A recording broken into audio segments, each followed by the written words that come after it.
2 years ago, it had started with kindness. Emily Jones had been walking alone in the rain, holding a torn handbag dressed in simple clothes. She looked lost. Most people passed by without a glance, but not Logan or Kocha. Logan had stopped his car, stepped out, and offered her a ride. "Are you okay?" he asked with concern. She smiled softly. Just trying to get home. That simple moment changed everything. Emily looked like a poor woman. No makeup, no designer shoes, just calm eyes and a gentle voice. Logan saw her as someone who needed help, and Emily didn't correct him. Not then, not even later. She didn't tell him that she was Emily Jones, daughter of Robert Jones, the richest man in Africa. Instead, she let Logan believe she was ordinary, and in that belief, he felt like her savior, the strong man who gave her shelter, love, and a name. He asked her to marry him after 6 months of dating, promising to protect her and build a beautiful life together. Emily agreed, not because she needed protection, but because she loved how real it felt. She loved Logan's ambition, his dreams, his passion for business. But most of all, she loved the way he smiled at her as if she mattered, even when the world ignored her. Now, 2 years later, Emily stood in the quiet living room of their home, carefully ironing Logan's shirts. The walls were lined with framed certificates, all of Logan's achievements in the business world. Many of them had come after she silently made a few calls, pulled a few strings. He didn't know. Logan had no idea that the investors who believed in him had done so because of Emily's quiet whispers in the background. He didn't know that the bank loans were approved because her family name opened doors even if she never once mentioned it. She never told him. Because Emily didn't want Logan to feel small. She wanted him to feel strong, like he earned everything himself. She stayed in the shadows, clapping for him when he got the applause. But tonight, as she folded his last shirt, something inside her felt different. Not sad, not angry, just tired. Logan had been coming home later than usual. He had started dressing better, speaking more sharply, smiling less at her. Emily brushed off the thoughts. "He's just busy," she told herself. "He's building something. I'm proud of him." She stood by the window and watched the city lights. Her reflection stared back at her, a woman who gave everything and asked for nothing. Just love, just honesty, just the man who once stopped for her in the rain. But instead, they drifted further apart. It started with a phone call. Logan Okocha came home late that night, his smile wide and full of excitement. He dropped his suit jacket on the chair and walked quickly to the living room, where Emily was folding clothes. "We got it," he said, almost breathless. "Emily, I did it. I secured the contract." Emily looked up. "What contract?" she said, feigning surprise. "The Jones International deal," he said, nearly shouting. $1 million, Em. Can you believe it? This changes everything." Emily's hands paused, her heart soft in her chest. She could believe it, because she had made it happen. Earlier that week, when she saw how hard Logan was working, how close he was, yet how far she had picked up the phone and called her father. "Daddy, I need a favor," she had said gently. There was silence on the line before her father, Robert Jones, spoke. "So, you remember I didn't want you to marry a poor man, yes?" Emily closed her eyes. "I remember, Daddy. But you also said you'd let me make my own choices." Robert sighed. "I did. And you also promised me something." "I know. I said I'd come back home after 2 years, and I will. But for now, can you help him? Please." There was another pause. Then came his reply. "If he matters to you, then that's all I need to know." He didn't ask questions. He didn't say more. And just like that, the deal had been done quietly, without Logan knowing. A $1 million contract. A dream come true. Now Logan stood in front of her, chest puffed, grinning proudly. "This is the beginning," he said. "Everything's changing now. We're on a whole new level." Emily smiled softly. "I'm happy for you, Logan. Truly." She meant it, because she was. She didn't tell him about her role in the deal. Not yet. She had planned to wait until their second wedding anniversary, just a few weeks away. She wanted the moment to be perfect, a night where she would finally open her heart, reveal the truth, and share her world with him. But things didn't go as planned. After that deal, Logan changed. At first, it was small things. He came home later. He started dressing like he was going to a magazine cover shoot every day. His phone buzzed more, and he laughed at things he never shared with her. And then came the coldness. Stopped noticing when she looked tired. Stopped listening when she talked about her work. He began to say things like, "You wouldn't understand how high-level deals work. This world is moving fast now. A poor person like you will never understand." Emily stayed quiet, watching the man she loved drift away. Then one night, as they sat quietly in the living room, he mentioned a new name. "Jessica's been introducing me to some amazing people lately. She's very connected." Emily blinked. "Jessica," he nodded. "She's helped me a lot since the deal. Seems like she has ties to the Jones Company. I believe she pulled some strings to get me that contract. So many other much more influential companies were bidding for the deal, but I got it because of her." Emily felt her throat tighten but said nothing. She didn't know much about this Jessica yet, but something in Logan's tone made her uneasy. It wasn't just respect, it was admiration, a kind of excitement he no longer showed at home. That night, she stood in the bathroom, brushing her hair slowly, looking at her reflection. "Just a few more days," she whispered to herself. "After the anniversary, he'll know everything. And maybe he'll understand why I hid it." About 2 weeks later, Emily stood in front of the mirror, fixing the soft curls of her hair. She wore a simple but elegant blue dress, the one Logan had once said made her look like a princess. Tonight was their second wedding anniversary, and he had invited her to dinner at a luxurious rooftop cafe in the city. The message had been short. "Let's have dinner tonight. Just the two of us." Emily's heart had skipped. Maybe he wants to start over, she had thought. Maybe he remembered what today means. She looked at herself one last time before stepping out. Her dress was modest, her jewelry was simple, but her heart was full of hope. When she arrived at the cafe, Logan was already there, dressed in a black suit, sipping wine. He didn't stand up. He didn't smile. But Emily ignored the cold welcome and sat across from him, her smile warm. "Happy anniversary, Logan." He looked at her for a long moment, then placed his glass down. "Emily," he began, his voice sharp and flat. "Let's stop pretending." Her smile faded slowly. "Pretending? I didn't bring you here to celebrate," he said. "I brought you here to talk about what comes next. For me, not us." Emily blinked. I don't understand." Logan sighed like he was tired. "You're not part of my world anymore. I've outgrown you." She stared at him, frozen. "I've been meeting people, real people, people with class, with connections I need for my business, people who understand business and image," he went on. "Jessica, for example." Emily's heart stopped. "Jessica? She's the daughter of the Jones family, the one behind my big deal," he said confidently. "She's everything I need now, elegant, smart, well-connected." Emily opened her mouth, but no words came. Her eyes were already glassy. "My mum also thinks the same. In fact, she has been pressuring me to divorce you for a long time now," Logan continued. "She agrees. You never fit in. You never really belonged in this life." And then came the words that broke her. "You're not my class anymore." The same man who once stopped in the rain to help her now sat before her, cold and proud, looking through her like she was nothing. She had known his mother never liked her, but she didn't know it was this bad.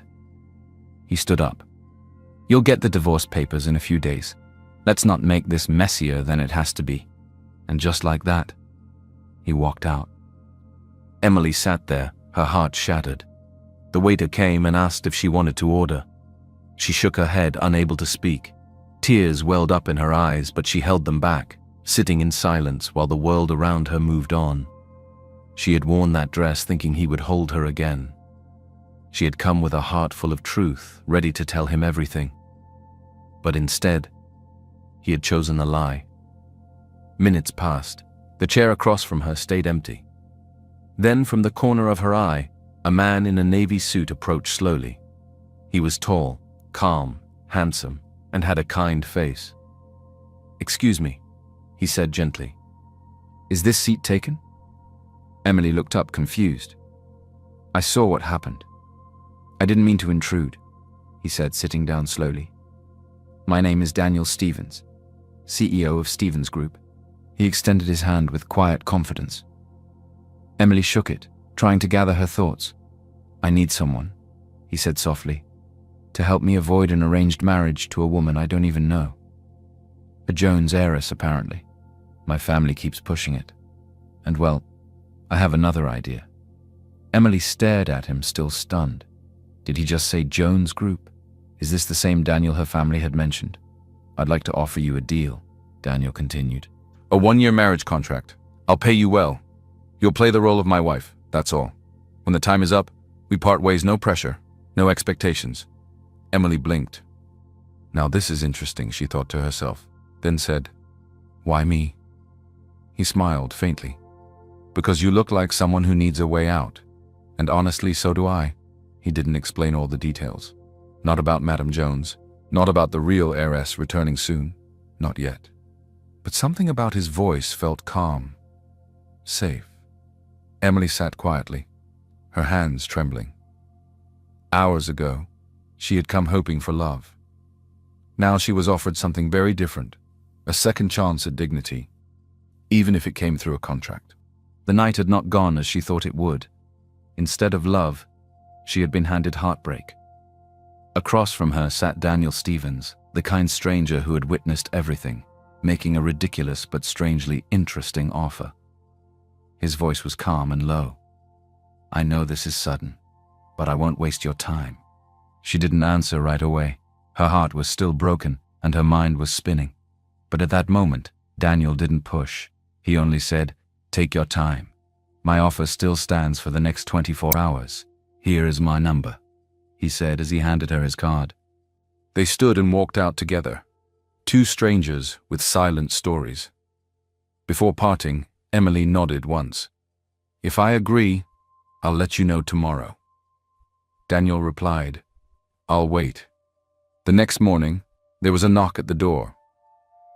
Emily opened it slowly, only to see Logan Okocha standing tall in a crisp suit, and right beside him, dressed like she was heading to a fashion magazine cover, stood Jessica, his mistress. Logan held out a brown envelope. "Let's not drag this out, Emily. Sign the papers." Emily didn't move. Jessica let out a mocking laugh. "You live in this tiny flat? I expected at least some class after being a good stay-at-home wife."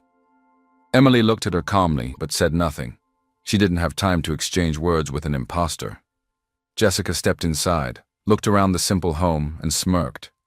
"No wonder Logan got tired of you. Look at this place, no taste, no elegance. You really thought you could keep up with him?" Logan crossed his arms. "This isn't personal. It's just reality. I've moved on, and you should too." Jessica rolled her eyes. "He did you a favor, sweetie.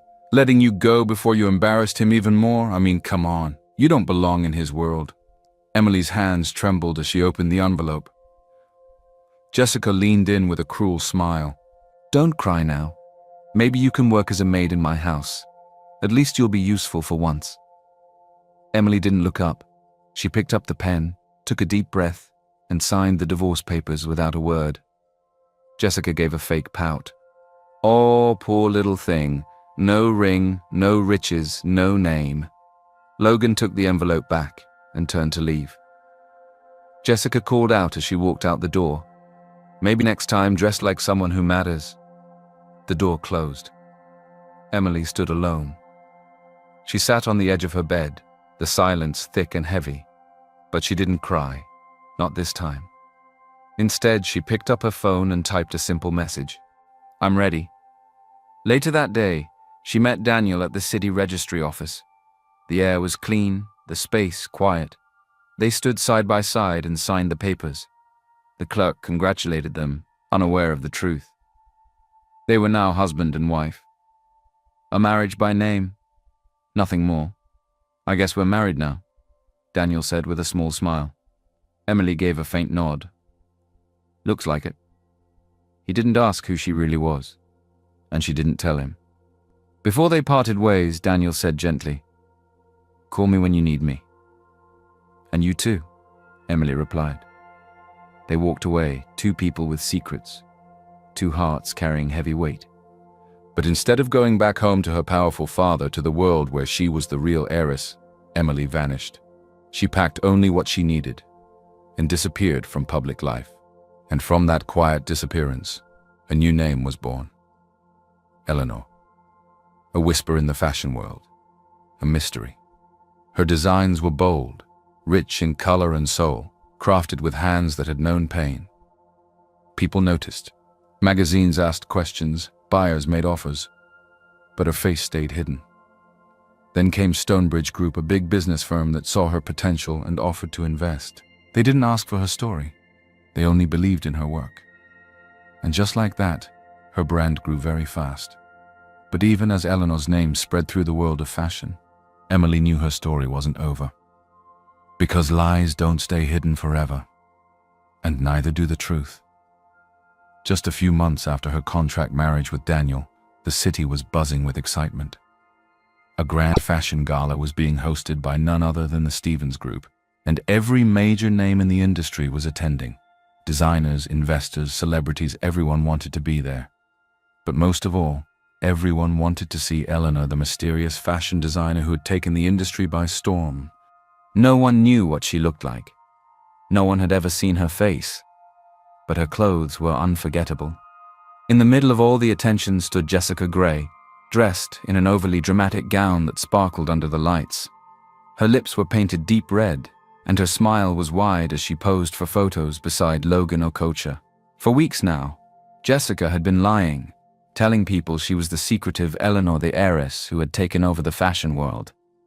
So tonight, as cameras clicked and questions flew, Jessica just smiled and said softly, "I prefer to let the work speak for itself." Logan stood proudly beside her, thinking this was it, the big moment. People believed he was married to the greatest designer alive. Investors gathered around, offering compliments and handshakes. "This is huge for your company, Logan," someone whispered. "You have managed to associate yourself with a legend," another said. And Logan believed it all. What he didn't know was that the real Eleanor had just walked into the gala. Emily Jones, dressed in a simple yet elegant black gown, stepped into the hall quietly beside Daniel Stevens. Daniel had invited her personally. "Come as my guest," he had said. "No pressure." Emily had agreed, not to be seen, but to watch, to listen, to see how far the lies had gone. As she entered, eyes turned toward her, not in admiration, but in judgment. People whispered, "Who is she? Why would Daniel bring someone like that? Is that the same girl Logan divorced?" And then came Logan's mother. She walked straight up to Emily and gave her a sharp look. "You again? Still clinging to events that aren't your level?" Before Emily could reply, Jessica arrived, laughing sweetly. "Emily," Jessica said loudly, "you should have told me you were coming. I would have sent you one of my dresses to wear, something actually stylish." People around them laughed. Emily looked at Logan, her heart calm but firm. "Logan," she said softly, "she's lying. Jessica is not Eleanor. She's not the heiress. She's not behind any of those designs." Logan chuckled, clearly amused. "Oh, really? And if she's not the real one, what are you, Emily? A bitter ex-wife?" Emily swallowed hard. Daniel stepped forward. "That's enough," he said firmly. "She's here with me. Show some respect." But even Daniel's words didn't stop the whispers. Daniel's family, including his mother and some relatives, stood by the corner staring coldly at Emily. "That's the girl he married," one aunt muttered.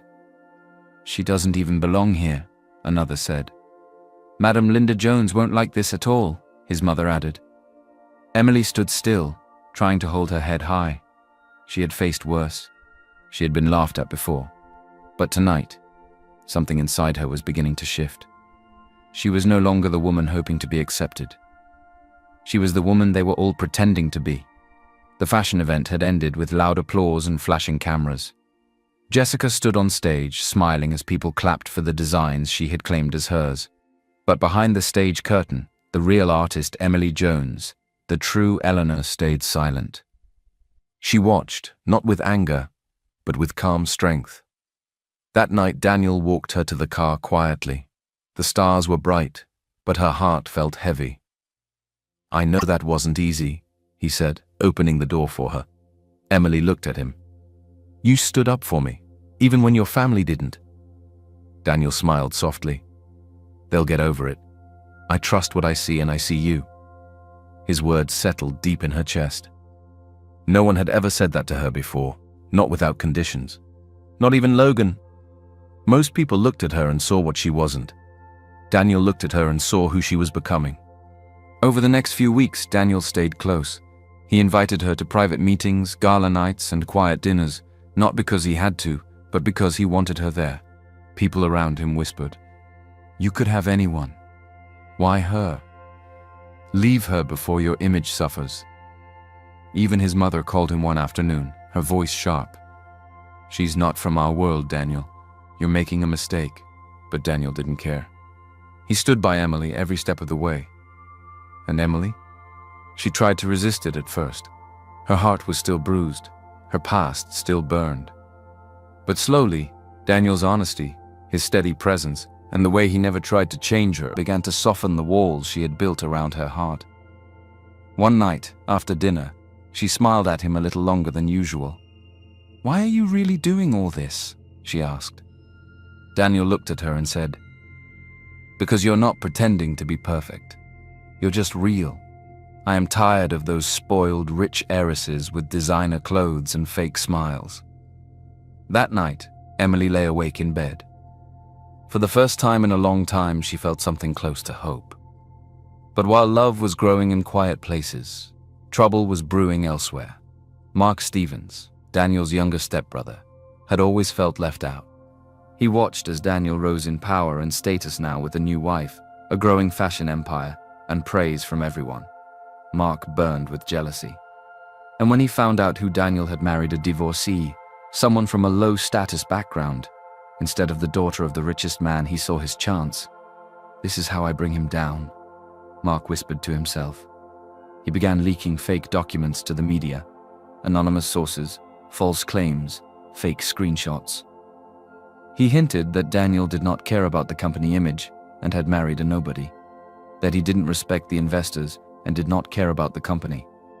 He even sent files to the Jones Group, warning them that Daniel's poor nobody wife was a liability.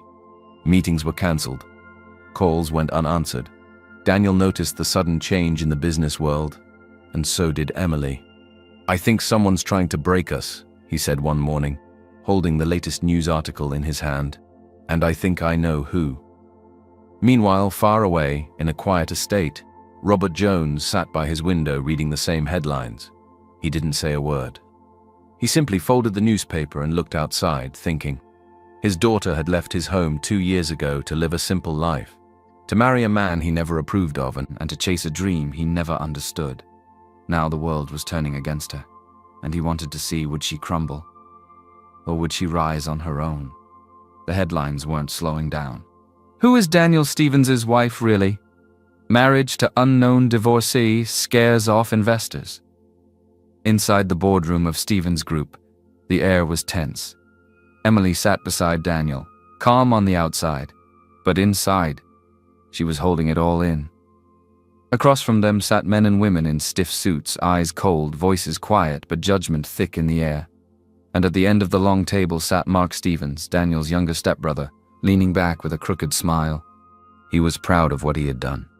Contacted investors, warning them that Daniel had married a woman with no pedigree, a poor divorcee with no business background, a shame to the Stevens name.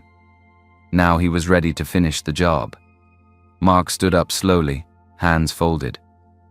"As we all know, image matters in this industry, and I believe Daniel's recent choices are hurting the company." He looked straight at Daniel. "I suggest we replace him as the CEO." Emily opened her mouth to speak, but before she could say a word, the chairman's assistant stepped into the room, whispering something into the chairman's ear. The chairman nodded. We've just received a statement from two of our biggest investors. He cleared his throat and read aloud. After thorough review, Stonebridge Group and Jones International have decided to continue full financial support for Stevens Group. We advise the board to focus on performance, not personal matters. Gasps filled the room. Even Daniel looked surprised. Emily blinked. She hadn't contacted them herself, but they had acted anyway quietly, from behind the scenes. She knew what this meant. Her father, Robert Jones, and Adrian Stone of Stonebridge Group were watching, supporting her silently, trusting her to stand tall on her own, without revealing who she really was. Mark's face turned pale. He stepped forward in a panic. That doesn't change the fact that Daniel married a pauper to tint our image. The chairman raised a hand. Enough, Mark. Another board member spoke. If two of the most powerful firms are standing behind this marriage, then so are we. Daniel placed his hand gently over Emily's. She didn't flinch this time. Mark was voted out, suspended from the company until further notice. As people began to leave the room, Daniel turned to her. We didn't ask for help, but someone out there still believes in us, he said. Emily nodded, her voice steady. Although this is just a contact marriage, thank you for always supporting me. He smiled. No, you shouldn't say that. I should be the one thanking you for going all through this mess with me. Deep inside, Emily felt something shift. She hadn't used her name. She hadn't waved her identity like a flag. She had simply stood her ground, and for the first time the world didn't break her, it backed off. Across town, Logan Okocha stood proudly at a press conference, holding Jessica's hand. Cameras flashed, people clapped. This, Logan said to the crowd, is the woman behind the Eleanor brand, the genius designer, the heiress from the Jones family. Jessica smiled sweetly, not saying a word to correct him. Investors praised them. Journalists chased them. Everyone believed the lie. Logan looked at Jessica and thought he had everything. But the real Eleanor, the one he threw away, had just taken her first real step into power. And soon the world would learn the truth, one stitch, one show, one reveal at a time. Soon it was time for the International Fashion Showcase, the biggest event of the year where the world's top designers came to shine. Everyone who was anyone would be there: investors, celebrities, fashion critics, and journalists from around the world.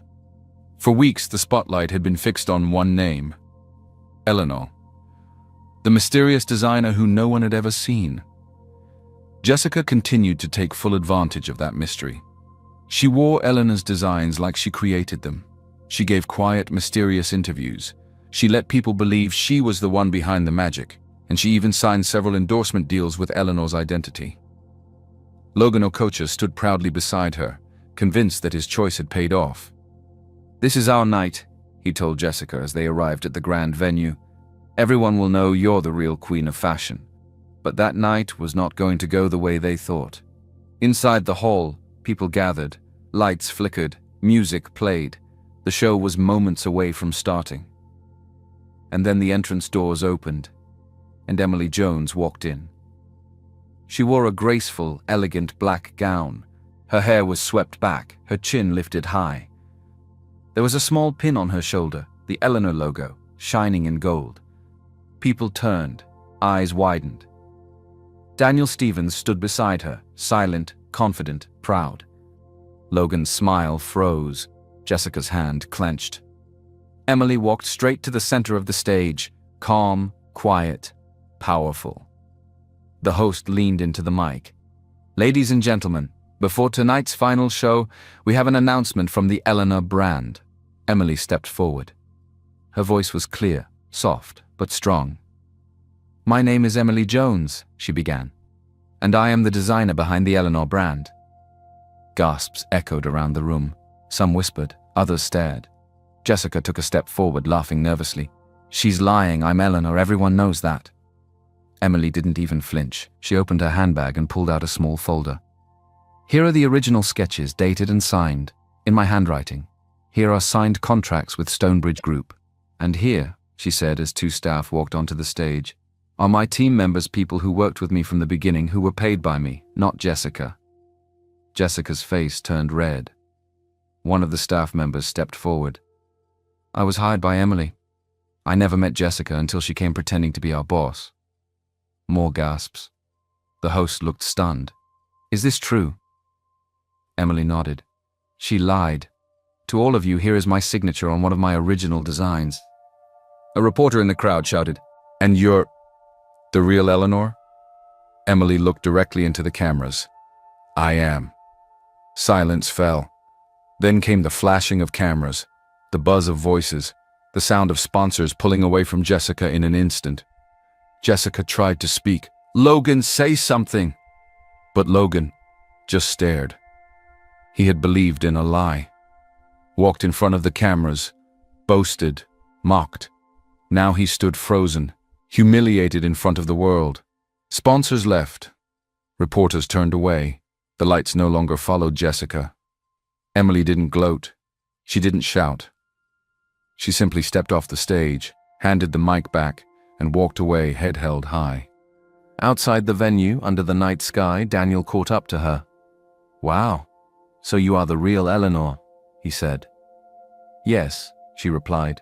Are you disappointed it's me? He nodded. No, Em. I am very proud of you. I always knew you were brilliant. She smiled softly. You never doubted me, even when you didn't know who I was. Daniel looked into her eyes. Because I didn't care who you were. I cared what you were strong, kind, talented, and real. Emily felt something warm in her chest, a feeling that didn't rush in like fire but settled gently like light. They stood there side by side, no pressure, no performance. Just two people, beginning to matter to each other. The world now knew the truth. Emily Jones was Eleanor, the quiet woman they once looked down on, the genius behind the most celebrated design. The moment her identity became public, everything changed. Critics who once whispered now praised her boldly. Blogs that called her unfit now called her iconic. The same investors who hesitated now lined up, hoping for a seat at her table. But Emily didn't rush to speak. She didn't seek revenge or loud victory. Instead, she used her moment to show the world what real power looked like. One by one, she sent out gifts. Not for attention, but for impact.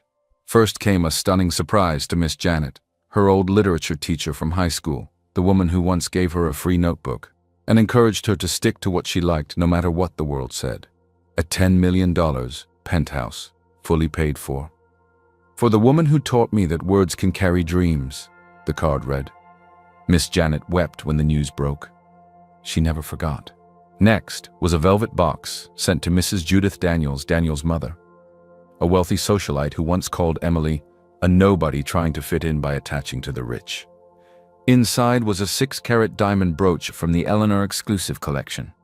The note said, "Because being kind is always more beautiful than being rich." The final gesture shook the entire industry. Emily donated the original Da Vinci textile manuscript, a priceless treasure, to the National Fashion Museum. Her public statement read, "Let this piece remind us all, fashion belongs to the world, not just the wealthy." The media called her the Queen of Quiet Power, but not everyone was celebrating. Logan Okocha sat in his office, staring at the pile of rejected contracts on his desk. Phones that once rang every minute now sat cold and silent. His inbox was filled with investor withdrawal notices. His company stock was falling faster than he could stop it. Jessica burst into the room, makeup smudged, her phone shaking in her hand. "They dropped me! All of them! Even the magazine cover!" Logan stood up, his face pale. "You lied to me! You said you were the heiress! You said you were Eleanor!" Jessica snapped. "You believed what you wanted to believe. I gave you attention, status." "No," Logan cut her off. "You gave me shame." He stepped back like he could finally see her clearly for the first time. "You're not Eleanor. You're not an heiress. You're just a fraud." Jessica's mouth dropped open. But before she could speak again, Logan said quietly, "Get out. I want nothing to do with you." She left, slamming the door behind her. Days later, as Emily walked out of a meeting with the board of the Fashion Hall of Fame, she found Logan waiting by her car. He looked thinner, tired, like the world had finally stopped spinning for him. "Emily," he said softly. Please. Just 5 minutes. She didn't answer but stood still, letting him speak. I was wrong, he said, eyes watery. I didn't see you. I didn't know what I had. I chose the wrong path, the wrong person. But I never stopped thinking about you. Emily looked at him, not in anger, not even in sadness, just with a steady calm. You left me for a lie, she said quietly. I became a legacy. Logan swallowed hard. I can't undo it, he whispered. But if there's any part of your heart left for me, there isn't, Emily said gently but firmly. She got into her car, the door closing softly behind her. As the car pulled away, Logan stood alone on the sidewalk, his company crumbling, his pride shattered, and his past walking away with more dignity than he ever gave her. And Emily? She was no longer the girl waiting to be loved. She was the woman the world now remembered not for her pain, but for how beautifully she rose from it. It should have been a time of celebration. Emily Jones, now publicly known as Eleanor, the genius designer, the quiet queen of fashion, had captured the world's heart. Her face was on magazine covers, her words quoted in interviews, her brand soaring beyond borders. But in the shadows, two broken people burned with anger. Mark Stevens, still bitter from being kicked out of Stevens' group, couldn't sleep. His pride was shattered, his reputation was damaged beyond repair. And Jessica, rejected by Logan and dropped by every sponsor, blamed only one person, Emily. She humiliated me, Jessica snapped. She stole the spotlight. Mark leaned back, his eyes dark. She took everything from both of us. Then came the plan. Dark, cruel, desperate. They would kidnap Emily, silence her, and destroy her image once and for all. One cloudy afternoon, Emily was leaving a quiet charity event when two masked men grabbed her near the parking lot. A black van, a blindfold. Silence. She woke up hours later in an abandoned warehouse tied to a chair. Jessica stepped forward, her lipstick smudged, her eyes filled with hate. Let's see how powerful you feel now, Miss Eleanor. Mark stood behind her, smirking. You should have stayed quiet, Emily. In a private estate far from the city, Robert Jones was reading the paper when the news reached him. His assistant rushed in, phone shaking in hand. Sir, it's Miss Emily. She's been kidnapped. The room went silent. His heart stopped for just a moment. He called a press conference immediately. Cameras flashed. The world watched. I want to make something clear, Robert said, voice shaking but firm. Emily Jones is my daughter. She is not just Eleanor. She is the blood of the Jones family, and anyone who harms her has declared war on me. The media exploded. Headlines flashed. Eleanor is the daughter of Africa's richest man. Robert Jones declares war on Emily's enemies. Daniel Stevens, watching the news from his office, stood frozen. Her father is Robert Jones, he whispered. Everything made sense now, the way she moved through the world, her strength, her silence. She had been powerful all along and never said a word. Daniel dropped everything and joined the search. Across town, Logan Okocha sat in front of his TV, his mouth open. His mother, sitting beside him, covered her face in shame. We threw away a diamond, his mother admitted, for a piece of stone. From abroad, a private jet landed. A tall woman in fine clothes stepped out, sharp eyes, firm walk. Mrs. Jones, Emily's mother, had returned. She's been quiet for too long, she told reporters. My daughter gave her heart to the wrong people. I won't let her live a simple, hidden life anymore. It's time she takes her place where she belongs, at the top. Back in the warehouse, Mark held a phone in his hand. Let's finish this, he told Jessica. It's too late now. You're quiet now, she said bitterly. Where's your grace? Where's your power? Emily said nothing. Jessica raised a hand to slap Emily, who sat bruised but unshaken. Just as her hand rose, the door slammed open. Daniel stormed in, eyes blazing. Get away from her, he shouted. Step away from her now. Jessica froze. Mark tried to run but was grabbed immediately. Daniel rushed to Emily, gently cutting the ropes, holding her tightly. Are you hurt? He asked, voice shaking. Emily nodded weakly. You found me. I always will. He wrapped his arms around her carefully, holding her close. She leaned into him, weak but safe, the storm around her finally breaking. The morning after the rescue, headlines screamed with new energy. Jessica Gray and Mark Stevens arrested in failed kidnapping of Eleanor, daughter of Africa's richest man, rescued by CEO husband in dramatic raid. Emily Jones, more than a designer, a survivor. Both Mark and Jessica were led out in handcuffs, faces pale and silent, surrounded by flashing cameras and angry voices. Their mugshots trended online, and for the first time, no one wanted to hear their side of the story. At the hospital, Daniel sat quietly beside Emily's bed, watching her sleep. The doctors had treated her minor injuries, a few bruises, sore wrists, and dehydration. Nothing too serious, but enough to break anyone's spirit. But not Emily's. When she finally opened her eyes, the first thing she saw was Daniel, smiling softly, holding her hand. "You're safe now," he whispered. Her voice was weak but full of feeling. "Thank you for coming." "I always will," he replied. Just then the door opened, and Robert and Mrs. Jones entered. They didn't rush to her, didn't cry loudly. They simply stood at her side, full of emotion. Her mother gently touched her cheek, brushing her hair back. "My baby," she whispered. "No more hiding. No more living a simple, modest life." Her father nodded, eyes misty. "You made me proud, Emily. Even when you didn't use our name, you carried our values." Emily reached for their hands and held them tight. For the first time in years, she didn't feel like she had to choose between being herself and being a Jones. She could be both. Later that day, Daniel accompanied her out of the hospital. As they got into the car, he glanced at her with a playful smile. "So," he said teasingly, "any other secret identities I should know about? Princess, spy, queen of some other country?" Emily laughed a light, beautiful laugh and shook her head. "No," she smiled. "That's all. Just me now." He looked at her, still amazed. "That's more than enough." A few days later, the Jones family hosted a grand public ceremony, streamed live to the world. The venue was filled with leaders, creatives, and the people who had once looked down on Emily, now seated at the back, humbled and quiet. When Emily walked onto the stage, dressed in an elegant white and gold gown, the crowd rose to their feet. Robert stepped forward and took the mic.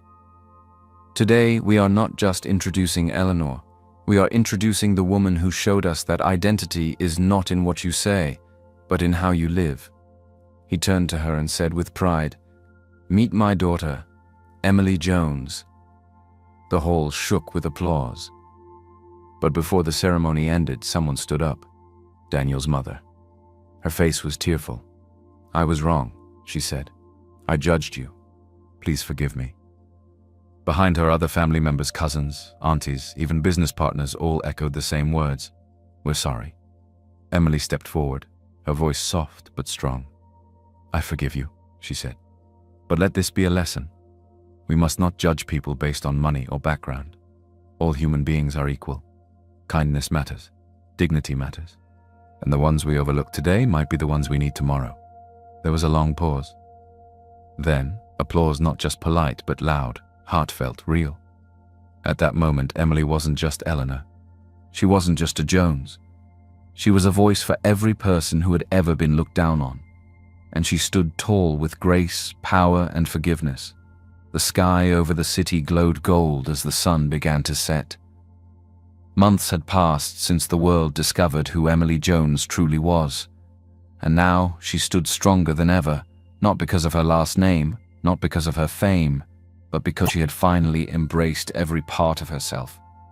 Her fashion brand, Eleanor, had grown into one of the most respected design houses in the world. Orders flooded in from across continents. Young designers looked up to her. She gave scholarships, mentored girls in villages and cities, and never stopped living with quiet purpose. And by her side through it all was Daniel Stevens. They no longer lived by a contract. There were no more lies, no more roles to play. Just truth, just friendship, just love growing, steady, real. One evening, after a fashion gala in Paris, Daniel walked with Emily under the soft city lights. The street was quiet, the breeze warm. She held his hand and he kept glancing at her like he was searching for the perfect moment. Then, without warning, he stopped and turned to face her. "No contracts," he said softly. "No pretending. No more holding back." He reached into his coat pocket and pulled out a small velvet box. Emily gasped. Daniel opened it. Inside was a simple but stunning ring, a custom design inspired by the Eleanor brand logo woven into soft gold. "Emily Jones," he said, his voice full of emotion. "Will you marry me, for real this time?" Tears welled in her eyes. She smiled, the kind of smile that came from deep inside, and nodded. "Yes," she whispered. "Yes, Daniel." Their wedding was a masterpiece. Held at a private island resort decorated with white orchids and soft candlelight, it was filled with family, friends, and those who had stood with them through every storm. Emily wore a gown she designed herself, elegant, graceful, and unlike anything the fashion world had ever seen. Her father walked her down the aisle, proud and peaceful. Her mother cried softly, holding Daniel's mother's hand. Two women once divided, now joined in joy. And Daniel?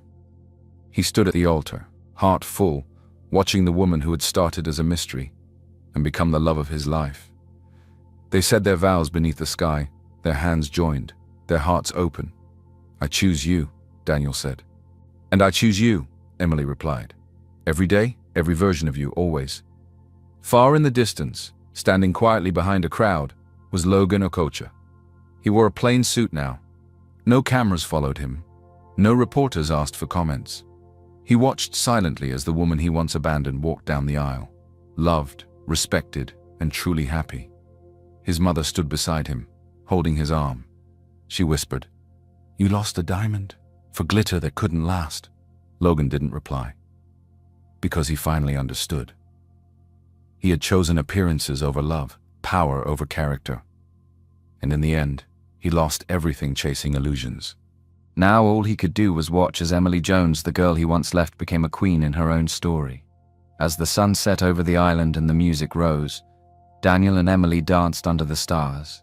Not as strangers, not as partners on paper, but as soulmates brought together not by luck but by loyalty, truth, and the quiet courage of two hearts that refused to give up.